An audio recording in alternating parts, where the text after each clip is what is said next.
Dong kaon kay lalo yan kay mtang. Nakakuha gi kong mga idol dili gyud pinot mga idol nakakita gi kong mga badyaw mga idol. Mo ni mga mga badyaw putang. Nakabuti. Aw. Pakusog man.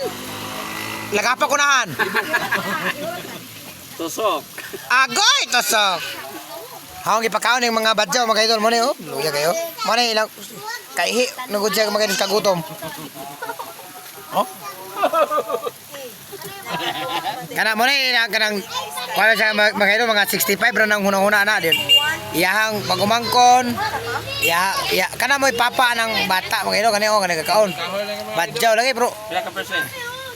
35% nga amahan. Isa ra may anak mga idol. Wa pa klaro na. Gahoy lang yun. Mo ni mga badyaw ito luya mga naong no. Gahoy mga idol, mga idol. Mo ni ang ingon mga idol nga. Mo ni kanang di ba kanang mga badyaw mga idol naagi na siya kanang amo mo ni amo nila. Kanay may amo na mo. Magkaihi na kus gaba. Nami karon sa bukid ayun. Naan ta migi. Tahan din yung Galing. Nakuha. mga Islam, mga kadakag. Isla Nuwa.